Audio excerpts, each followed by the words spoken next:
Hello friends, நீங்கள் பார்த்துட்டு இருக்கிறது ஹரிஷ் வாய்ஸ். இன்றைக்கான வீடியோவில் நம்ம என்ன பார்க்க போகிறோம்னா, தி 100 girl friends who really really really love you season 2 episode 8. So நீங்கள் இந்த எபிசோடுக்கு போகிறதுக்கு முன்னாடி இந்த வீடியோ உங்களுக்கு பிடிச்சிருந்தா மறக்காம உங்கள் ஃப்ரெண்ட்ஸ்க்கு எல்லாருமே ஷேர் பண்ணி விட்டுருங்க. அப்படியே வீடியோக்கு ஒரு லைக்கை தட்டி விட்டுருங்க. அண்ட் இன்னொரு முக்கியமான விஷயம், தயவு செஞ்சு 18 வயசு மேலே இருக்கிறவங்க மட்டும் இந்த வீடியோ பாருங்கள். கீழே இருக்கிறவங்க பார்த்தீங்கன்னா அதுக்கு நான் பொறுப்பு கிடையாது. ஃபஸ்ட் எபிசோட்லேயே நான் சொல்லிட்டேன். அதே மாரி 17 வயசு 16 வயசு பசங்களே பார்த்துக்கிட்டு இருக்கிறீங்க. படவா பிச்சு போடுவேன். ஏன்னா இது உங்களுக்கான அனிமே கிடையாது, இது ஒரு ஹரம் அனிமே. அதனால் நான் மற்ற சீரிஸ் போட்டிருக்கிறேன், நீங்கள் போய் அதை பார்த்து என்ஜாய் பண்ணுங்கள். சொல்ல வேண்டியதெல்லாம் சொல்லியாச்சு, உங்களுக்கு புரிஞ்சிருக்கும்னு நினைக்கிறேன். சரி, ஒன்றும் பேசாமல் வாங்க இன்றைக்கான எபிசோடுக்குள்ளே போயிடலாம். எபிசோட ஸ்டார்டிங்லேயே ஏதோ ஒரு அழகு போட்டி தான் கட்டிக்கிட்டு இருக்கிறாங்க. ஸோ இப்போ இந்த ஓனா ஹை ஸ்கூல் பியூட்டி கான்டெஸ்ட்டில் ஜெயிச்சது யாருன்னா அப்படின்னு நம்ம மிமி வேலையே பார்த்தீங்கன்னா லைட் அடிச்சுக்கிட்டு இருக்கிறாங்க. அண்ட் அங்கே இருக்கிற ஒவ்வொரு லைட்டுமே பார்த்தீங்கன்னா கேரக்டரை செட் பண்ணிக்கிட்டு இருக்கிறா.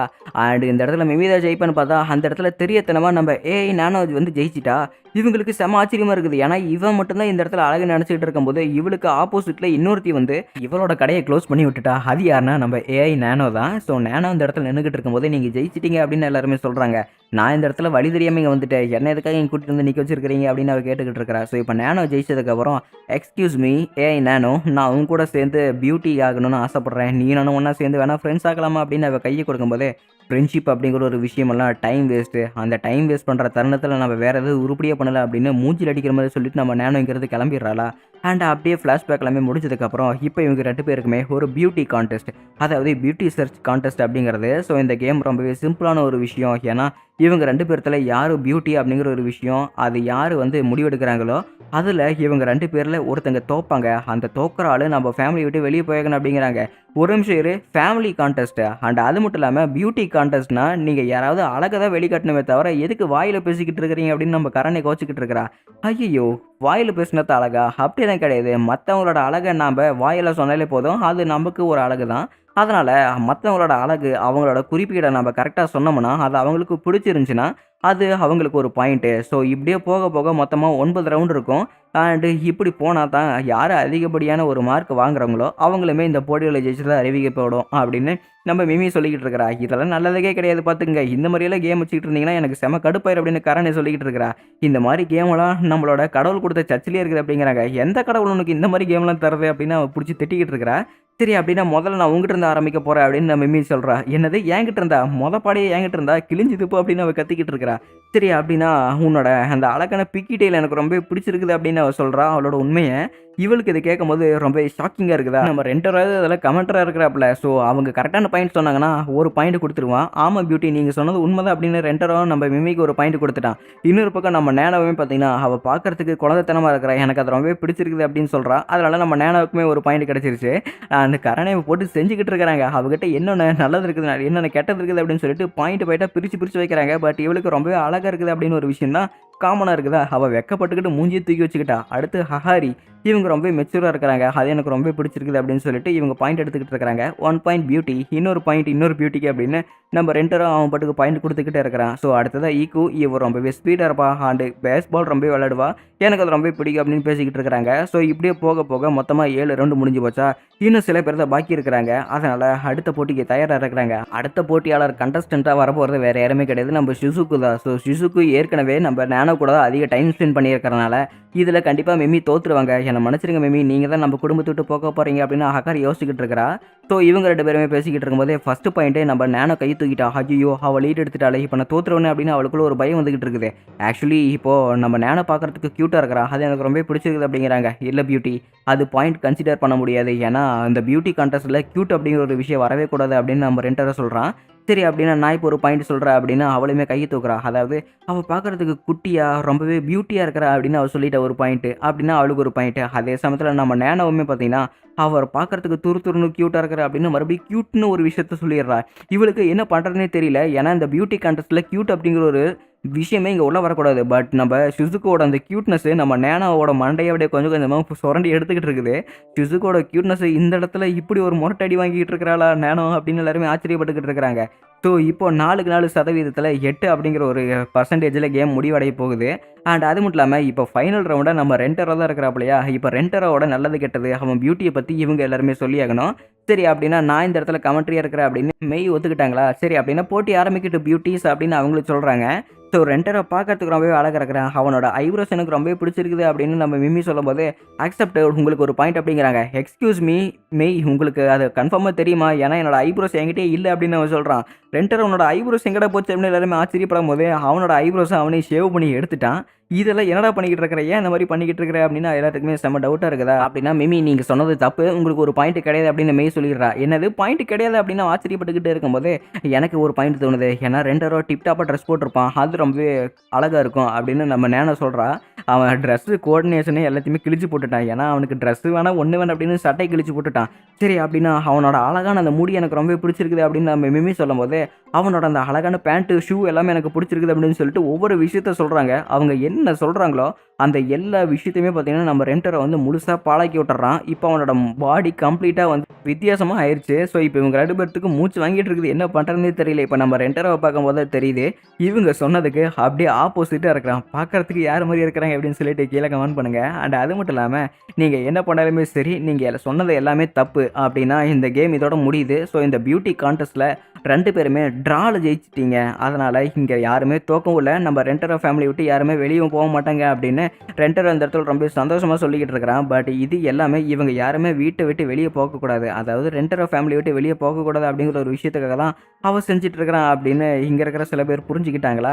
நம்ம மிமிக்கு என்ன பண்ணுறதுனே தெரியல. ஏன்னா இந்த இடத்துல ட்ரா ஆனாலுமே சரி தோக்கிறது தானே, நான் இங்கேருந்து கிளம்புறேன், நீ இதே இந்த குடும்பத்திலே இருந்துக்கிட்டே நானும் அப்படின்னு அவப்பட்டுக்கு சொல்லிட்டு கிளம்புறா. இருங்க மிமி, நான் இன்னும் முழுசாக சொல்லி முடிக்கவில்லை அப்படின்னு ரெண்டரை சொல்லும்போது இரு மிமி, நான் உங்கள்கிட்ட ஏற்கனவே ஒரு விஷயத்த சொல்லியிருக்கணும். ஏன்னா ஃப்ரெண்ட்ஷிப் அப்படிங்கிற ஒரு விஷயம் நான் ஒரு வேஸ்டானதுன்னு நான் உங்கள்கிட்ட ஏற்கனவே சொல்லியிருந்தேன். ஆனால் இப்போ கேட்டிருந்தா நான் அதை உண்மையிலேயே ஒருத்தம் தான் சொல்லுவேன். ஏன்னா நான் கடந்து வந்த பாதை எல்லாமே அப்படி. அந்த மாதிரி ஒரு தருணத்தில் இவங்க எல்லாருமே என் கூட இருந்ததுனால தான் ஃப்ரெண்ட்ஷிப்போட உண்மையான வேல்யூவை புரிஞ்சுக்கிட்டேன். ஸோ அந்த மாதிரி சமயத்தில் நீ என்கிட்ட ஒரு விஷயம் கேட்டீங்கன்னா எனக்கு ஞாபகம் இருக்குது இன்னும். ஏன்னா நீ என் கூட ஃப்ரெண்டாக சேர ஆசைப்படுற அப்படின்னு ஒரு விஷயத்த கேட்டிருந்தேன். அதுக்கு நான் இப்போ உங்கள்கிட்ட பதில் சொல்கிறேன். உன் கையை கூட அப்படின்னு கையை பிடிச்சதுக்கப்புறம் நீ நானும் சேர்ந்து இனிமேல் ஃப்ரெண்டாக இருக்கலாமா அப்படின்னு நம்ம நேனா சொல்லிக்கிட்டு இருக்கிறா. என்னது இந்த மாதிரி தருணத்தில் நீ ஃப்ரெண்டாக இருக்கிற அப்படின்னு சொல்லிட்டு ஆச்சரியப்பட்டுக்கிட்டே இருக்கிறா. அப்படியே நம்ம சின்ன வயசு நேனம், அதாவது இவங்க ஃபர்ஸ்ட் அந்த பியூட்டி கான்டெஸ்ட்டில் பார்ட்டிசிபேட் பண்ணியிருப்பாங்கல்ல, அந்த பார்ட்டிசிபேட்டோட அந்த ஃப்ளாஷ்பேக் வந்து அப்படியே காட்டுறாங்க. ஏன்னா அவள் ஃப்ரெண்ட்ஸ் ஆகலாம் அப்படின்னு கேட்கும்போது அவள் கோச்சுக்கிட்டு திரும்பி போயிருப்பா. அவள் திரும்பி ஃப்ரெண்டை அக்செப்ட் பண்ணுற மாதிரி மிமி யோசிச்சு பார்த்துக்கிட்டு இருக்கிறா. ஸோ நேனோ ஸ்கூலில் இருந்திருக்கும் போதே இவள் அவளையே ஃபாலோ பண்ணிக்கிட்டு அந்த பியூட்டி கான்டெஸ்ட்டில் எப்படியாவது அவள் போகிற பக்கத்துலேயே இவளுமே பார்ட்டிசிபேட் பண்ணி இவங்க 2 பேரும் ஒன்றா ஃப்ரெண்ட்ஸ் ஆகலாம் அப்படின்னு தான் யோசிச்சுட்டு இருப்பாங்க. பட் அந்த ஃப்ரெண்ட்ஷிப்பில் தான் இவன் முழுக்க அப்படியே பாழாக்கி விட்டுறல. பட் இவங்க 2 பேருமே இப்போ ஃப்ரெண்டான காரணத்தினால சின்ன வயசுலேருந்து இவங்க 2 பேருமே ஒன்றா சேர்ந்து எந்த மாதிரி தருணத்தில் இருந்திருப்பாங்க அப்படின்னு நம்ம மிமி யோசிச்சு பார்த்துக்கிட்டு இருக்கிறா. இல்லை நான் இதுன்னு ஏற்றுக்கவே முடியாது. ஏன்னா நீ என்னை விட அழகெல்லாம் கிடையாது, உன்னை விட நான் அழகு அப்படிங்கிற ஒரு விஷயத்தை நீ ஏற்றுக்கிட்ட பார்த்தியா, அது எனக்கு ரொம்ப பிடிச்சிருக்குது அப்படின்னு மிமி சொல்லிக்கிட்டு இருக்கிறான். நான் அந்த மாதிரி எப்பவுமே சொல்லவே இல்லை அப்படின்னு நான் சொல்லும்போது பரவாயில்ல விடு, பெருந்தனமை அவனோட உடம்புக்கு ஆகாது, அதனால் நீ உன்னோட பெருந்தனமே வெளியே காட்டிக்காமல் இருக்கிற, சரி நான் அழகுன்னு ஒத்துக்கிட்டீங்களே எனக்கு அதுவே போதும் அப்படிங்கிறாங்க. அண்ட் அடுத்த நாள் காலையே பார்த்தீங்கன்னா இப்போ அவள் ஃபேமிலி விட்டு வெளியே போகாமல் இருக்கிறா. என் கேர்ள் ஃப்ரெண்ட்ஸ் நீங்கள் எல்லாருமே உங்களுக்கு இவங்களை பற்றி தெரியும், இவங்க தான் நம்ம மிமி சென்பாய், அதாவது என்னோட ஒரு புதிய கேர்ள் ஃப்ரெண்ட் அப்படிங்கிறாங்க. பரவாயில்ல, கூட்டத்தில் போக போக ஆளுங்க இன்க்ரீஸ் ஆகிட்டே இருக்குது, என்னதான் அழகு இருந்தாலும் சரி அறிவியல் இல்லை, இப்போ நம்ம என்ன பண்ணுறது அப்படின்னு நம்ம கரணை யோசிச்சுட்டே இருக்கும்போது அந்த இடத்துல மேக்கப் போட்டுக்கிட்டு அவள் லைட்டிங்லாம் செட் பண்ணிட்டு வெறியாக இருக்கிறாங்க பாருங்க. வாவ், நீ பார்க்குறதுக்கு ரொம்பவே அழகாக இருக்கிற, அதே மாதிரி அழகாகிறதுக்கு என்னால் ஏதாவது பண்ண முடியுமா அப்படின்னு குசிரி சென்பாய் கேட்கும்போது கண்டிப்பாக சென்பாய், ஏன்னா இந்த மாதிரி ஒரு மேக்கப் ஆர்டிஸ்ட் கிட்ட வந்து கேட்குற கேள்வியே இது, என்ன மாதிரி ஒரு ஆளுக்கிட்ட நீங்களாம் வந்தீங்கன்னா வச்சுக்கோங்க உங்களை நான் அப்படியே தேவாத மாதிரி ஆக்கி விட்டுருவேன், ஒரு நிமிஷம் இருங்க சாம்பிளுக்கு நான் உங்களுக்கு மேக்கப் பண்ணி காட்டுறேன் அப்படின்னு அவளோட ஒரு மேக்கப் கிட்ட எடுத்து நம்ம குசிரி சென்பாய்க்கு மேக்கப் போட்டு விட்றா பாருங்க. நம்ம குசிரி பார்க்கறதுக்கு சும்மா அழகாக இருக்கிறா. ஐயோ என்னது இவ்வளோ அழகாக இருக்கிறனே அப்படின்னு ஆச்சரியப்பட்டுக்கிட்டு இருக்கிறா. சரி இப்போ அழகாக ஒரு பெண்மையோட என்ன ஒரு லுக் விடுங்க பார்க்கலாம் அப்படின்னு மிமி சொல்லும் போது ஒரு லுக் விட்றா பாருங்க. இதுக்கு முன்னாடி நீங்கள் கண்ணாடியில் பார்த்துருக்கிறீங்களா உங்கள் முகரையை ஏன் இந்த அளவுக்கு வச்சிருக்கிறீங்க அப்படின்னு மிமி சொல்லிக்கிட்டே இருக்கிறா. பரவாயில்ல, நீங்கள் பார்க்கறதுக்கு அழகாக தான் இருக்கிறீங்க, ஆனால் கண்ணை மட்டும் அப்படி வைக்காதீங்க கோரமாக இருக்குது அப்படின்னு எல்லாருமே பேசிக்கிட்டு இருக்கிறாங்க. இவ்வளோ அப்படியே வளைச்சு நம்ம ஹாரி ஃபோட்டோ எடுத்துக்கிட்டு இருக்கிறாங்க. ஏ ரெண்டரோ சொல்லு, இப்போ குசரி சென்பாய் ஆனா உனக்கு எப்படி தெரியற, ரொம்பவே அழகாக இருக்கிறேன்ல, எனக்கு ஒரு கிஸ் கொடு அப்படின்னு சொல்லிட்டு கட்டி பிடிச்சி நறுக்குன்னு ஒரு கிஸ் கொடுத்துற பாருங்க. என்ன பண்ணிட்டு இருக்கிறீங்க நீங்கள், இந்த அளவுக்கு ஓப்பனாக கிஸ் பண்ணுவீங்க அப்படின்னு நம்ம மிமி ஆச்சரியப்பட்டுக்கிட்டே இருக்கும் போது ஆமாம் நாங்கள் எல்லாரும் சில விஷயங்கள்லாம் அப்படி தான் பண்ணுவோம் அப்படிங்கிறாங்க. அப்படின்னா கிஸ் பண்ணுறதுலையுமே ஒரு ப்ளஷர் இருக்குது, ஏன்னா அந்த ப்ளஷர் நம்ம பிரெயின்லேருந்து ஹார்மோன் ரிலீஸ் பண்ணி நம்மள பியூட்டியாக வைக்கிறது, அதனால் நம்ம இன்னும் நிறைய ரெண்டராக கிஸ் பண்ணலாம் அப்படின்னு சொல்லும்போது இல்ல ரெண்டரும் நம்மளெல்லாம் கிஸ் பண்ண மாட்டான். அவனுக்கு ஒரு பெரிய வேலைலாம் இருக்குதுல்ல. நம்மள கிஸ் பண்றத விட அவனுக்கு பெரிய வேலை இருக்கும் அப்படின்னு சொல்லும்போது, இல்ல உங்கள கிஸ் பண்றது தான் எனக்கு முக்கியமான வேலையே அப்படின்னு ரெண்டரா சொல்றான். போட்ட பிளான் சரியாயிருச்சுமா அப்படின்னு இந்த இடத்துல நம்ம ஹஹாரி 2 பேரும் பிளான் போட்ட மாரி சரியாயிருச்சா. அவன் கிஸ் பண்றதுக்கு ஒத்துக்கிட்டான். அண்ட் அதே சமயத்துல நம்ம குசிரி சென்பை கண்டுபிடிச்ச இந்த கிசி கிசி பேங் பேங் லிப் பாம் அப்படின்னு ஒண்ணு இருக்குது. அத அவங்க லிப்ஸ்ல தடவிக்கிட்டா இவங்களோட ப்ளஷர் இன்னும் அதிகமாகி இவங்க அழகாகறதுக்கு இன்னும் அதிகமாக இருக்குது வாய்ப்பு. அதனால் நம்ம நானும் அந்த லிப் பாம் போட்டுக்கிட்டு போய் கிஸ் அடிக்கிற பாருங்க. ஸோ இவங்க 2 பேர்த்தோட மூஞ்சியுமே பார்த்தீங்கன்னா நல்லா கம்ப்ளீட்டாக சிவப்பாயிருச்சு. அண்ட் அந்த இடத்துல 10 செகண்ட் அப்படியே கொடுத்துக்கிட்டே இருக்கும்போது இவளுக்கு ஏதேதோ ஒரு எமோஷன்ஸ் வர மாதிரி இருக்குது. அந்த எமோஷன்ஸ் இவளோட பிளட் ஃப்ளோவை இன்னும் இன்க்ரீஸ் பண்ணுற மாதிரி இருக்குது. அண்ட் அந்த பிளட் ஃப்ளோ இன்க்ரீஸ் ஆச்சுனாலே உங்களுக்கு என்ன நடக்கும் அப்படின்னு தெரியும். தெரியாதவங்க அப்படின்னா இந்த வீடியோவை பார்க்கக்கூடாது, வெளியே போயிருங்க. ஸோ அந்த பிளட் ஃப்ளோ இன்க்ரீஸ் ஆகிறதுனால அவளுக்கு இன்னும் அதை பண்ணலான்னு ஆசைப்படுறா. அண்ட் அது மட்டும் இல்லாமல் மயக்கம் மட்டும் விழுந்துட்டா. என்னாச்சு செல்லக்குட்டி பொண்ணு மயக்கம் மட்டும் விழுந்துட்டா அப்படின்னு நம்ம ஷிசுக்கு கேட்கும்போது இந்த மாதிரி மண்டி போட்டு விழுகிறது எப்படி இருக்குன்னு எனக்கு இப்போ தான் ஃபீல் ஆகுது. ரொம்பவே கஷ்டம் இல்லை. அண்ட் அது மட்டும் இல்லாமல் என்னால் அதை தாக்கு பிடிக்கவே முடியல. அந்த ப்ளஷர் ரொம்பவே அதிகமாக இருக்குது அப்படின்னு நம்ம நேனா யோசிச்சுக்கிட்டு இருக்கிறா. அண்ட் அடுத்தது நம்ம குசிரி சென்பை கிஸ் பண்ணுறாங்க. அவள் கிஸ் பண்ண உடனே அவளோட பிளட் ஃப்ளோ ரொம்பவே இன்க்ரீஸ் ஆகி அவளுக்கு என்ன பட்டனே தெரியல. ஸோ அவளோட சூச்சு எல்லாமே பார்த்தீங்கன்னா அவளையே அறியாமல் லீக் ஆகிட்டு இருக்கிற மாதிரி தெரியுது. ஆனால் நீங்கள் லீக்கெல்லாம் ஆகலை, அது டேரெக்டாகவே வெளியே வந்துக்கிட்டு தான் இருக்குது பாருங்க அப்படின்னு சொல்லிட்டு நம்ம குசிரி சொல்லிக்கிட்டு இருக்கிறா. ஸோ அங்கே இருக்கிற மீட்டிங் முன்னாடி பேசிக்கிட்டு இருக்கிறா. என்னை மன்னிச்சிருங்க, நான் தெரியத்தனமாக இப்படி கிஸ் பண்ணதுனால தெரியத்தனமாக சூச்சு போயிட்டேன் அப்படின்னு அங்கே இருக்கிறவங்ககிட்ட மீட்டிங் சொல்லி பேசிக்கிட்டு இருக்கிறா. பரவாயில்ல, இருந்தாலுமே உங்களுக்காக நான் டைப்பர் மாற்றி விட வரனே அப்படின்னு சொல்லிட்டு ஹஹரி சொல்லும் போது அதெல்லாம் ஒரு மண்ணை கட்டி வேணா, கொஞ்சம் நேரம் கம்முட்றீங்க அப்படின்னு சொல்லிட்டு நம்ம ஹஹரியை பிடிச்சி வச்சுக்கிட்டாங்க. அடுத்ததா இப்போ நம்ம குருமி மெய்க்கு போட்டு விட்டுட்டு இருக்கிறாங்க. நிஜமாலுமே இதெல்லாம் நான் ஒர்த்தா அப்படின்னு கேட்கும்போது பரவாயில்ல விடுங்க, உங்களுக்காக லைனில் இன்னும் எத்தனை பேர் இருக்கிறாங்க, நீங்கள் போய் முதல்ல பண்ணுங்க அப்படின்னு குருமி லிப்பாம போட்டு விட்டுட்டா. போட்டு விட்டதுக்கப்புறம் குருமியுமே போய் கிஸ் பண்ணுறாங்க. அவங்களோட பாடிக்குள்ளே ஏகப்பட்ட ஃபீல் ஆகுதா, இந்த மாதிரி ஒரு ப்ளஷருக்கு நான் தகுதியானவளே கிடையாது, பட் இருந்தாலுமே ரெண்டரோ எனக்காக இதை கொடுத்துருக்கிறீங்க, ரொம்பவே நன்றி அப்படின்னு இந்த ப்ளஷரில் உல்லாசத்தில் இருக்கிறா. அந்த சந்தோஷத்தில் இவன் நாய்க்குட்டியாவே மாறிட்டா. இங்கே படுறா மெய் செல்ல நாய்க்குட்டியாக மாறிட்டா, இங்கே வா அப்படின்னு சொல்லிட்டு குசிரி கூப்பிட்டுக்கிட்டே இருக்கிறாங்களா. அண்ட் அடுத்தது நம்ம ஹஹரி தான். ஸோ அவங்களுமே கிஸ் பண்ணதுக்கப்புறம் அவங்க சும்மாவே இந்த மாதிரி பண்ணுவாங்க. அவங்க கிஸ் பண்ணதுக்கப்புறம் அவங்களோட பிளட் ஃப்ளோ இன்னும் இன்க்ரீஸ் ஆயிருச்சா. ஸோ அப்படி கிஸ் பண்ணதால ஐயோ எனக்கு இன்னும் கூட அப்படின்னு சொல்லிட்டு ட்ரெஸ் எல்லாமே கழட்டி போட்டுட்டாங்க, எனக்கு சூடாக இருக்குது அப்படின்னு.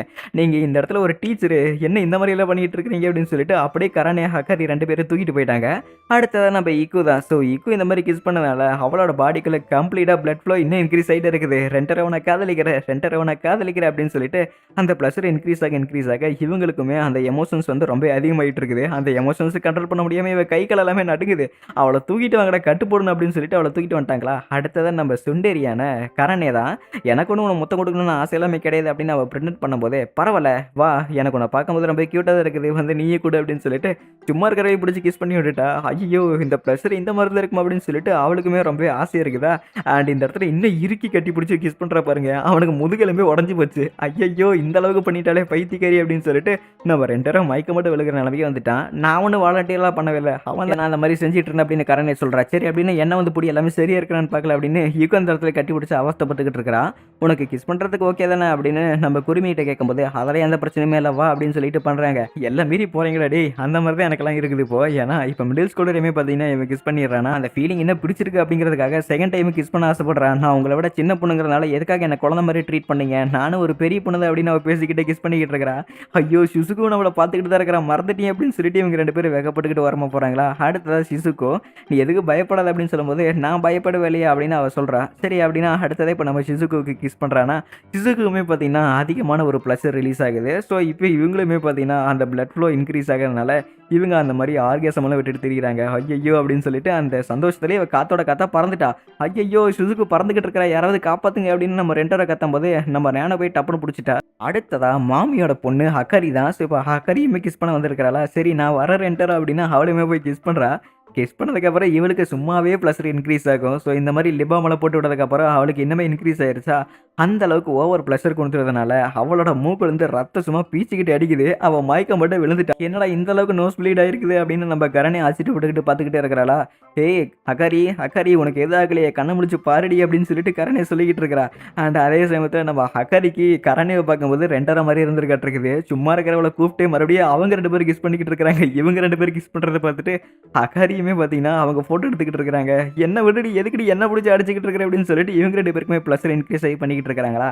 அடுத்ததா இப்போ நம்ம மிமி சென்பாய் தான் பண்ண போகிறாங்க. சரி ரெண்டரோ என் கூட கிஸ் பண்ணுறதுக்காக நீ தயாராக இருந்திருக்கிறீல்ல, சரி வா இப்போ நம்ம ஆரம்பிக்கல அப்படின்னு சொல்லிட்டு மிமியுமே பார்த்தீங்கன்னா கிட்ட வந்துக்கிட்டு இருக்கிறா. ஸோ இவளோட பார்வையிலே தெரியுது இவ எந்த அளவுக்கு சுத்தமாக என்ன இப்படி கிஸ் பண்ண வரான்னு நினைக்கிறேன், இவன் இந்த ப்ளஷருக்காக தான் வரான்னு எனக்கு நல்லாவே தெரியுது அப்படின்னு நம்ம ரெண்டருமே சொல்லிட்டான். ஸோ இவளுக்கு ஃபர்ஸ்ட் டைம் இந்த மாதிரி ப்ளஷர் கொடுக்கறதுனால இவளுக்கு கிஸ் அப்படிங்கிற ஒரு விஷயம் எப்படி இருக்கும் அப்படின்னு இப்போ தான் தெரிய வருது. அந்த ப்ளஷர் இவளோட உடம்பு முழுக்கவே பார்த்தீங்கன்னா அப்படியே அனலாக கொதிக்குது. என்னடா அது ஃபுட்பால்ஸ் லவர் மாதிரி லவ் பண்ணிக்கிட்டு இருக்கிற அப்படின்னு சிசுக்கு அந்த இடத்துல பார்த்துக்கிட்டே இருக்கிறாளா. உண்மையிலேயே இந்த ப்ளஷர் ரொம்பவே அற்புதமாக இருக்குது அப்படின்னு ஈவினிங் வர வரைக்கும் நம்ம இதே மாதிரி அவனை கிஸ் பண்ணிக்கிட்டு நம்ம இன்னும் ப்ளஷரை வாங்கி நம்ம இன்னும் அழகாகலாம் வாங்க அப்படின்னு மிம்மி சொல்லிக்கிட்டு இருக்கிறா. இப்படி ஈவினிங் வரைக்கும் கிஸ் பண்ணி எல்லாருமே அவங்களோட டேரக்டர் ஆர்ட் பண்ண ஆர்ட் ஸ்டைலுமே தாண்டி வித்தியாசமான ஒரு ஆர்ட்டை பார்த்தீங்கன்னா கிரியேட் ஆகுறாங்க. ஐயோ என் செல்லக்குட்டிங்க எல்லாருமே என்ன இந்த அளவுக்கு அழகாயிட்டாங்க, என்னாலேயே பார்க்கவே முடியல அப்படின்னு சொல்லிட்டு நம்ம ரெண்டரா சொல்லிக்கிட்டு இருக்கிறான். கரணை ஒரு பக்கம் கத்திக்கிட்டு இருக்கிறா, ஏன்டா எங்களை அழகுன்னு சொல்லிட்டு நீ என்னடா ஒரு பெரிய அழகான ஆர்ட் பீஸாகவே மாறிட்ட, எங்களை இந்த மாதிரி அழகாக்குனதுக்கு ஒரு தூண்டுகோலா நீ இந்த மாதிரி மாறிட்டியே அப்படின்னு சொல்லிட்டு கரணை கத்திக்கிட்டு இருக்கிறா. அண்ட் அதோட இந்த எபிசோட் முடிக்கப்பட்டது.